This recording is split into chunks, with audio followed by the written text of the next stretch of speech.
Hi.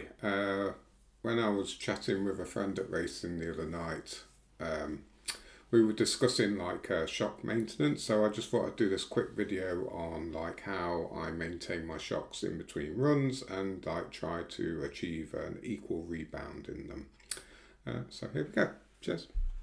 First thing that I've done is I've stripped and removed the oil from each of the shockers, and then I've just like cleaned them with some brake cleaner and some paper towel inside just to remove the excess oil. Mainly because if I'm changing the weight of the oil, you don't want any of the previous oil to be there. Then the second thing that I always do is just check the diaphragms to make sure they are how you want them to be, because if these are damaged in any way, then your shocks are not going to function as you would like.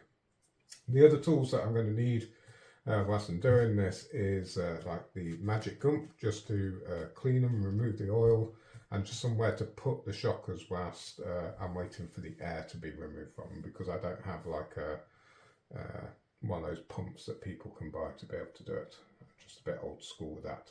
So I've got my chosen oils that I'm going to use for the front and the back. So these are my back shocks. So I just add my oil back. I just take it to the point so that it's kind of level with the top of the shock, and then I just do it up and down a couple of times just to get that air to come through. Okay, so they've been done. They've got all the oil in that I want. They're just sat now waiting for the air to bubble up and release out the top of them. The other thing that we're going to need when we come to building them up is this.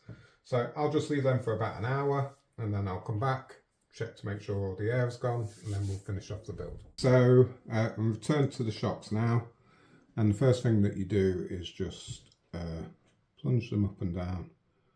Just make sure that there's no air in any of them. So I know there's no air in any of that now, and what I want to do is I want to set the rebound. So to set the rebound and to get it consistent through the four shocks, I use this tool that I've got here. This is just an arbitrary tool that has got like a certain distance, and I'm just going to use that distance to be able to set this gap here on my shock. So I do that, and then I take the diaphragm and I kind of pop it on the top and then just tap it down a little bit so that it takes a bit of the excess oil away. And then I lengthen the shock back to its full state now, so like it's about that. And when I did that, it sucked the diaphragm down, so that diaphragm's like stuck to the shock now. So I've just wiped away that bit of excess oil, and then I pop the cap on and I just tighten it up.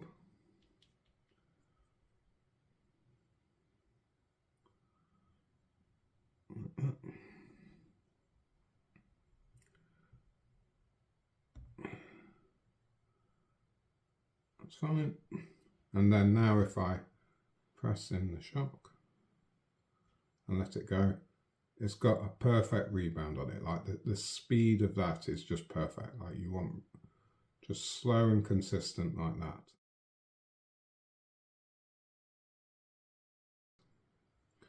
So now if I do my second one, if I use exactly the same process, let's just check to make sure there's no.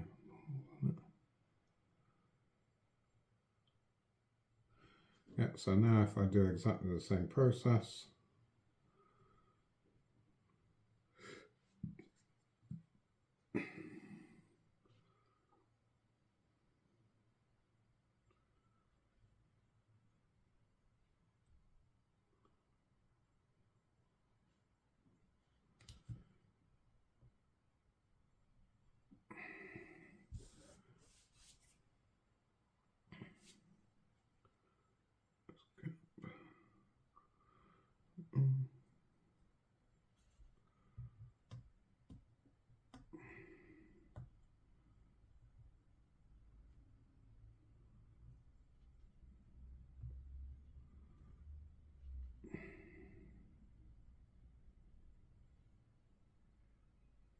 see that that's now the same.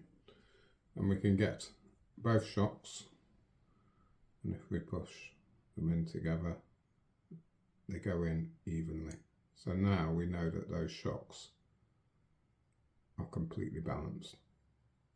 And I just do exactly the same to the fronts. And the gunk is just needed to clean off that excess oil. So I just clean off that excess oil. And those shocks are good to go. That's it. I hope that's helpful. Thank you.